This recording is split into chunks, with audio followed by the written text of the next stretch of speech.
Ô Seigneur, donne-nous de ne pas tomber, donne-nous de ne pas... Salut mes amis, j'espère que vous allez bien, que la grâce et la paix de Yeshua Mashiach, donc Jésus-Christ, vous soient multipliées. Donc je remercie le Seigneur qui permet encore que en ce jour du 23 mai 2021, que je puisse vous partager sa parole sur le repas ou le souper du Seigneur. Le dernier repas qu'a pris le Seigneur avant sa trahison et puis après ce qui s'est suivi, sa crucifixion et puis bien sûr sa résurrection et sa montée vers le ciel. Amen. Donc c'est suite à la question d'une de nos bien-aimés que j'ai eu à cœur de pouvoir partager là-dessus, sur ce repas, parce que quand on voit aujourd'hui ce qui se pratique dans les assemblées chrétiennes, la majorité d'assemblées chrétiennes pratiquent ce repas d'une manière qui ne correspond pas en fait à la volonté parfaite du Seigneur. Vous voyez, donc je vais prendre quelques versets qu'on va lire. Je vais prendre mon téléphone. On va lire quelques passages bibliques pour qu'on se comprenne bien. Simplement parce que aujourd'hui, le soi-disant manque de temps justifie que la parole du Seigneur soit blasphémée. Vous voyez, c'est ça malheureusement. Lors des réunions de prière des chrétiens, à cause du soi-disant manque de temps, parce que les chrétiens n'ont plus de temps dans notre génération, on se permet de pouvoir apporter des modifications à la parole du Seigneur, à l'ordre du Seigneur.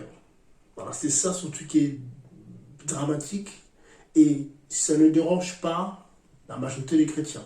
Aujourd'hui, la majorité des chrétiens, ça ne les dérange pas de pratiquer quelque chose qui est contraire à la volonté du Seigneur. Voilà. On leur a apporté une autre manière de faire et les chrétiens, ça ne les gêne pas. Ça ne les gêne pas. La majorité, pas tout le monde, mais la majorité des assemblées, des églises locales, on voit ça. Et les mêmes qui disent qu'ils ont le Saint-Esprit, qu'on aime le Seigneur, qu'on lit la Bible, on connaît la parole. Mais c'est les mêmes qui pratiquent des choses, à qui on fait pratiquer des choses qui sont contraires à la parole de Jésus-Christ. Prenons s'il vous plaît, on va lire Matthieu 26 là-bas, où on nous parle de ce souper, de ce repas du Seigneur. On va comprendre qu'en fait c'était un vrai repas. Voilà. Quand on parle du repas, ce n'est pas comme aujourd'hui, on prend un bout de pain sans levain avec une petite coupe de jus de raisin ou de vin qu'on fait boire aux chrétiens, en gros pour leur faire croire que c'est ça le repas du Seigneur. Oui, c'est symbolique, oui, c'est juste ça. Non, ce n'est pas ça. C'était un vrai repas. Donc on ne peut pas, nous, qui sommes soi-disant, qui nous disons disciples du Seigneur, modifier la parole du Seigneur parce que nous, on n'a pas le temps. C'est incroyable, c'est une aberration, c'est blasphématoire en fait.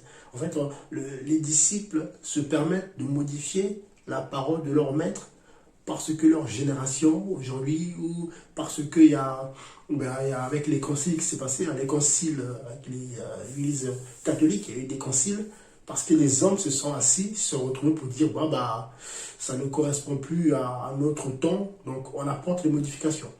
Ça ne sera plus un vrai repas, ça sera un bout de pain. Et encore, chez les catholiques, c'est l'hostie. Voilà, donc il y a beaucoup de choses qui ont été modifiées, avec une petite coupe qu'on fait boire à la personne à la fin de la réunion, voilà, pour commémorer la mort du Seigneur. Non, c'est pas ça. Ça va être tout à son importance de la parole. Voyez. Donc je prends Matthieu 26, à partir du verset 26, qu'est-ce qu'il dit? Et comme il mangeait, Yeshua, donc Jésus, prit le pain et après qu'il eut béni Dieu, il le remplit et le donna à ses disciples et leur dit, prenez, mangez, ceci est mon corps. Puis, ayant pris la coupe et béni Dieu, il la leur donna en leur disant, buvez-en tous, car ceci est mon sang, le sang de la nouvelle alliance qui est répandu pour plusieurs en rémission des péchés. Voyez, répandu pour plusieurs pour le pardon des péchés. Voyez. Et je prends un autre livre. On va aller dans le livre de Luc là-bas, parce que Luc en parle aussi. Et dans le livre de Luc, on va avoir une petite précision par rapport à ça. Voilà, donc il y a une petite précision en plus dans le livre de Luc là-bas, Luc 22, regardez. Donc là, ici, le Seigneur on nous parle ici d'un repas. Donc c'était le soir, donc c'était le souper. Donc le souper en ce temps-là, c'était un vrai repas. Donc c'était pas seulement un petit bout, non, c'était un vrai repas. D'ailleurs, le bien-aimé Paul va nous donner plus de précisions dans 1 Corinthiens là-bas. Donc ça veut dire que c'était un moment de partage, de joie. C'était pas un moment vite fait, après la prière, vers la fin de la réunion de prière. Allez, on met une table là, on met voilà, des bouts de pain sans levain, on met des petites coupes là, du coup les gens, voilà, ils font la queue, ils vont faire la queue, c'est ça, on fait la queue pour prendre, chacun prend son bout de pain et puis sa petite coupe de jus orange, de jus de raisin plutôt, ou de vin, et voilà, non, il n'y avait pas de queue, les gens étaient assis en train de manger, et pendant ce repas-là, en gros, les anciens, donc les aînés, les responsables, ils organisent les choses pour que, voilà, en fait, pendant le repas, on arrête tout. On s'arrête un peu, on prend du pain pendant le repas, on rend grâce au Seigneur, on partage le pain sans levain, donc du pain sans levain, très important. Alors, pareil, on prend le fruit de la vigne, donc soit du vin, c'est autorisé, ou du jus de raisin, pareil. Pendant ce repas-là, donc, on pose cet acte en mémoire de ce que le Seigneur a accompli à la croix. Luc 19, on nous en parle. Luc 19, merci Seigneur pour ta parole. Regardez. Je prends Luc 22, on parle. Voilà, donc Luc 22, on parle à partir du verset 19. Voilà, Luc 22, 19, qu'est-ce qui est écrit? Puis prenant le pain et en rendu grâce, il le rompit et le leur donna en disant, ceci est mon corps qui est donné pour vous. Faites ceci en mémoire de moi. Donc c'est un ordre. Voyez, le Seigneur, voilà, par rapport à la pratique de la foi chrétienne aujourd'hui, quand les chrétiens se réunissent, c'est une des choses les plus importantes que le Seigneur leur a donné. Voilà, c'est un ordre. Il dit, faites ceci en mémoire de moi. Et on doit le faire lors d'un repas. Il continue en disant quoi? De même aussi, il leur donna la coupe. Voilà, après le souper, donc après après le souper, en disant, cette coupe est la nouvelle alliance en mon sang. Voyez, qui est répandu pour vous. Voilà, vous voyez. Donc, c'est bien aimé. Les choses sont claires ici. Vous voyez. Donc, le Seigneur ordonne à son peuple, à ses disciples, voilà, à partager cela, en fait, lors d'un repas. Vous voyez, c'est un moment de joie, un moment de partage. Vous voyez, ça permet aussi de tisser des liens, de discuter, d'échanger. Vous voyez, on n'est pas assis face à une chaire, devant. On écoute quelqu'un pendant 2 heures, on chante un peu, et puis après, à la fin, on fait la queue, on mange un petit, et puis c'est bon. Non, c'est un vrai repas. Donc là, les gens se regardent, les disciples se regardent. Ouais, c'est un moment de partage. Là, c'est du face à face, avec les bien-aimés en Christ, les frères et sœurs. On discute, on parle du Seigneur, ça va, on échange pendant ce repas. Vous voyez, donc c'est un moment de joie. Parce que lors de ce moment-là, le Seigneur, voilà, dès qu'il a fini c'était son dernier repas avant sa mort. Et que c'était quelque chose d'important Parce que si aujourd'hui nous sommes chrétiens, chrétiennes, sauvés, disciples du Seigneur Jésus-Christ, c'est parce que le Seigneur est mort à la croix et ressuscité. Si le Seigneur n'était pas mort et ressuscité, ben, on n'allait pas être là, j'allais pas vous parler du Seigneur, j'allais faire autre chose. Voilà, j'allais pas avoir part, voilà, au salut. Voilà, donc c'est très important. Et aujourd'hui, malheureusement, le constat, c'est quoi? C'est que dans beaucoup d'assemblées, d'églises, hein, on a le diable voilà, a rusé encore jusqu'à pousser, voilà, les responsables d'assemblée à réduire au minimum ce moment de joie, ce moment important, cet ordre du Seigneur. Il dit voilà, faites ceci en mémoire de moi. Et les gens l'ont réduit à un petit bout de pain, à une petite coupe de vin. Non, c'est un moment de partage. C'est un moment où les familles, voilà, de la parole est claire. Non? Donc c'est là où 2 ou 3 sont assemblés en mon nom.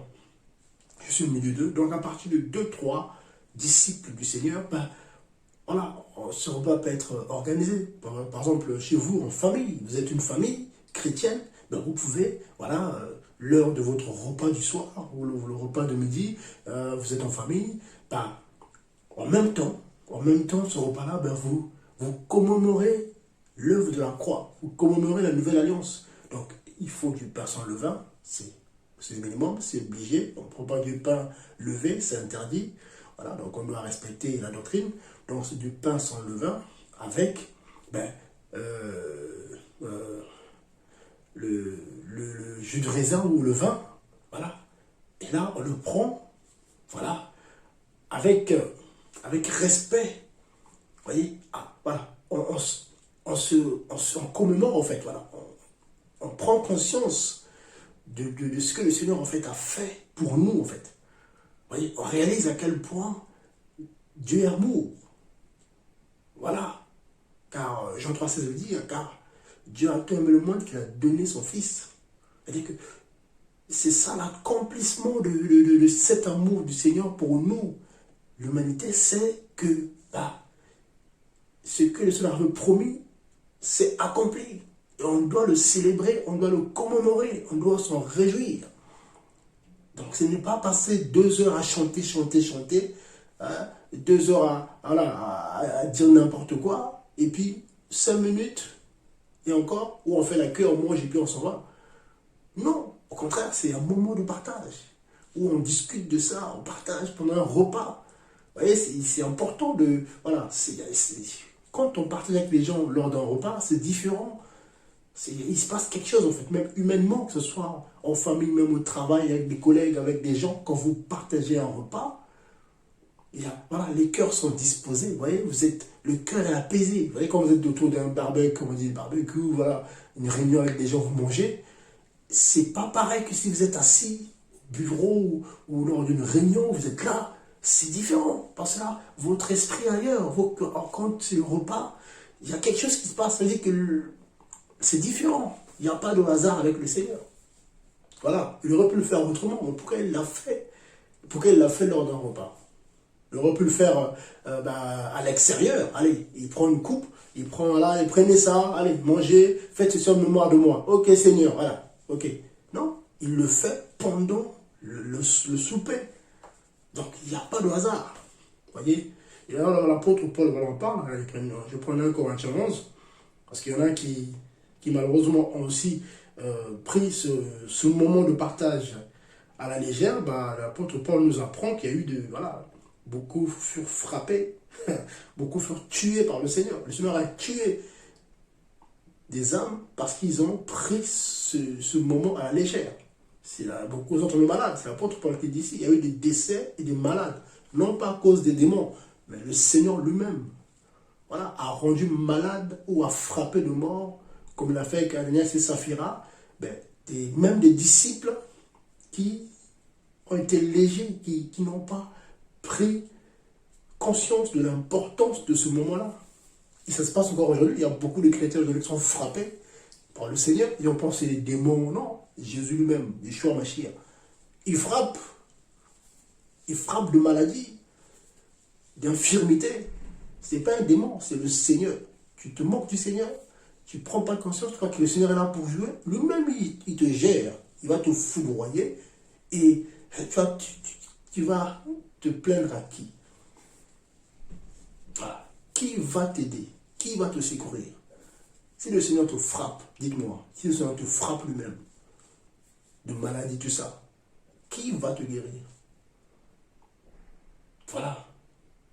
Celui qui blesse et celui qui guérit, c'est le Seigneur. Il châtie ceux qu'il aime. Il peut te châtier, même jusqu'à te frapper de mort. Il fait ce qu'il veut. Et le Seigneur frappe les morts. Et pourtant, il a amour. Mais attention, voyez, regardez. On va prendre dans 1 Corinthiens 11 là-bas. Merci Seigneur pour ta parole. Donc, prenez une Bible s'il vous plaît, hein, pour vérifier quand même ce que j'ai dit. Ah, voilà, très important. Voilà, 1 Corinthiens 11. On va prendre à partir du verset 17. Regardez ce que bien-aimé Paul dit ici. En donnant cet avertissement, ce que je ne loue point, c'est que vous vous assemblez, non pour devenir meilleur, mais pour devenir pire.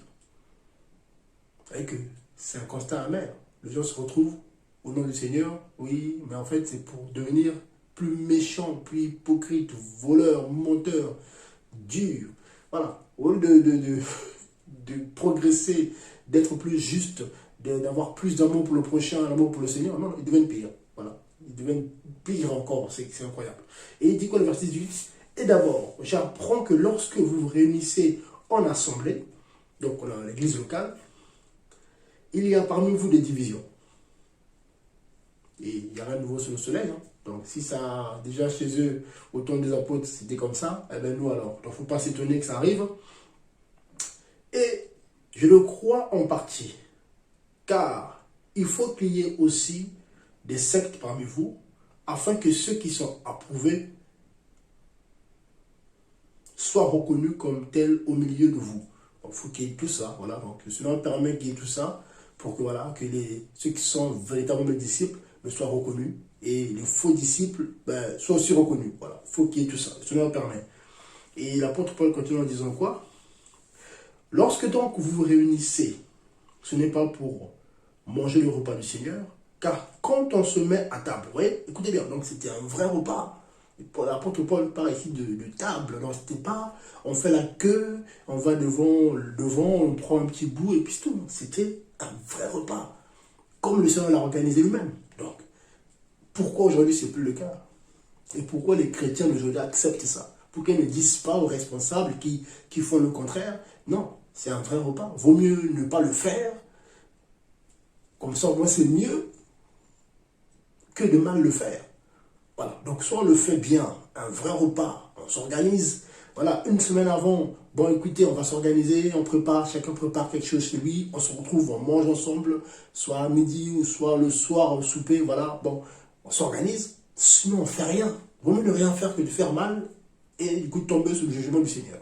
Parce qu'il y en a qui ne se rendent pas compte que le Seigneur, voilà, ne juge pas avec sa parole. Vous voyez? Qu'est-ce qu'il dit? Il continue en disant quoi, l'autre bien-aimé Paul, verset 21, 1 Corinthiens 11. Lorsque vous vous réunissez, ce n'est pas pour manger le repas du Seigneur, car quand on se met à table, chacun commence par prendre son propre repas. Et l'un a faim, tandis que l'autre est ivre. Vous voyez? Donc en gros là, l'apôtre Paul dénonce ça en fait. En gros, normalement, quand on s'organise, on met tout. On met tout au milieu et après, tout le monde commence à manger. On mange tout le monde, le repas est au milieu. Alors là, ce qui se passait, c'était quoi? J'amène mon repas, c'est pour moi. En gros, c'était ça. Vous voyez, voilà, donc il y avait aussi les radins, l'avarice, quoi. Les gens qui ne partageaient pas, voilà. Des méchants. Ils emmènent le repas à l'assemblée pour tout le monde, mais quand il arrive à l'assemblée, c'est pour lui et lui et ses enfants, et il mange dans son coin. C'est-à-dire que celui qui n'a pas à manger, mais il ne mange pas. Vous voyez? Or, c'est un moment de partage. C'est-à-dire que tu emmènes ton repas, tu le mets au milieu. Tout le monde mange. Tout le monde se sert. Mais non, ce n'est pas ce qui se passait ici. C'est ce que le bien-aimé Paul dénonce ici. Là. Vous voyez? Et il dit, voilà, donc, verset 22. Voilà. N'avez-vous pas des maisons pour y manger, y boire? En gros, c'est ça. Donc, si c'est pour manger vos repas, tu viens, tu fais ton radin, mais reste chez toi. Si c'est pour que tu arrives avec ton vin et tu bois pour toi, tu ne partages pas, ben bois ton vin à la maison. Donc arrêtez de... En gros, c'est ça le message. Arrêtez d'organiser voilà, ce repas-là si c'est pour mal le faire. Vaut mieux ne rien faire. Vous venez, vous vous rassemblez, vous priez et puis vous rentrez chez vous, que de vous rassembler et puis d'organiser un repas qui n'est pas digne du Seigneur. C'est blasphématoire, c'est insulter le Seigneur en fait. C'est ce que même Paul dénonce ici. Vous voyez? Voilà. Il dit quoi le vers la suite? Ah, donc il dit, verset 22, n'avez-vous pas des maisons pour y manger et boire? Ou méprisez-vous l'église de Dieu et faites-vous honte à ceux qui n'ont rien? Que vous dirais-je? Vous louerai-je? En cela, je ne vous loue point. Ben oui. Voilà quoi, le verset 23. 1 Corinthiens 11, car j'ai reçu du Seigneur ce que je vous ai enseigné. Dans l'apôtre Paul ici parle en tant que voilà, ancien, celui qui a bâti cette assemblée sur place là-bas, l'église de Corinthe. C'est lui qui est venu, qui a prêché le Seigneur. Après, le Seigneur a permis qu'il y ait des convertis. Et celui qui a établi les anciens là-bas. Il y avait les anciens que l'apôtre Paul avait établis pour pouvoir aider, enseigner ceux qui se convertissaient derrière. Donc voilà, c'est normal. Hein. Cette notion des anciens, des aînés de la foi. Même si aujourd'hui, voilà, c'est quelque chose qui... Bon, c'est une parenthèse. Les chrétiens pensent que voilà, tu as le Saint-Esprit, tu as 2-3 versets de la Bible, ça veut dire que tu es ancien, tu sais tout. C'est pas une question de verset biblique, c'est pas une question c'est une question de maturité spirituelle. Voilà. C'est pas de là n'importe qui d'être ancien ou responsable de l'assemblée. Voilà. C'est pas de là n'importe qui, c'est une grâce qui se l'en fait. Et c'est pas un jeu, c'est un fardeau pas facile, vous voyez. Et beaucoup minimisent cela en ce moment, mais bon, du coup, ben, ça emmène un peu le désordre, mais que Dieu nous garde de tout ça, hein, que Dieu ait pitié de nous, vous voyez. Et là, le bien-aimé Paul dit quoi à la suite? Il dit quoi? L'enseignement qu'il a reçu, c'est quoi? Le verset 23 de 1 Corinthiens 11.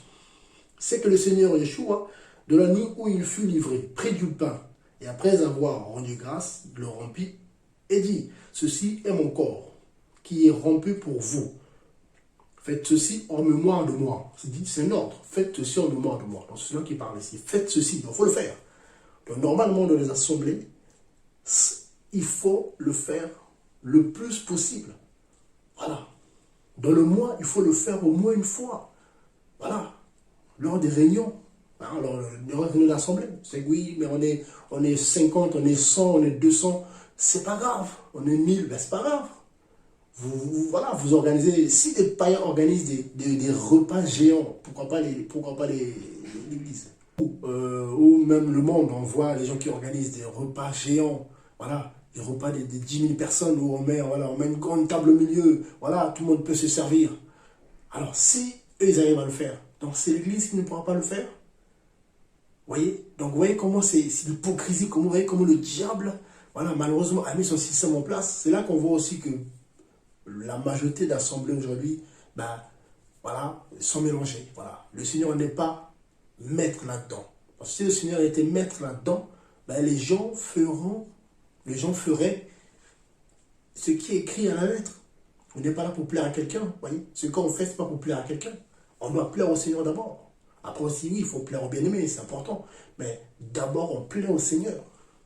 Une fois qu'on plaît au Seigneur, là, du coup, les autres aussi vont être d'accord. Voyez, dans l'apôtre Paul dit ici, hein, dans 1 Corinthiens 11, voilà, donc là, hein, verset 25, de même après avoir, donc la suite il dit quoi, de même après avoir soupé, il prit la coupe. Voilà, donc en gros, ben, on voit ici, pendant le repas, le Seigneur voilà, a pris du pain, pendant le repas, ils ont mangé, et après le repas, donc à la fin du repas, vous voyez, là, le Seigneur a pris la coupe. Donc ça veut dire que là, on a aussi voilà, un peu la chronologie en fait de ce repas-là. Voilà, c'est important. Donc voilà, après, ce n'est pas juste aller devant, prendre un bout d'hostie, comme chez les catholiques, ou chez les protestants, les évangéliques, ou qui vous voulez. On prend un bout, et puis, après, tu prends une petite coupe. Non, non, bien aimé. Regardez ici, bien aimé Paul nous donne des précisions ici.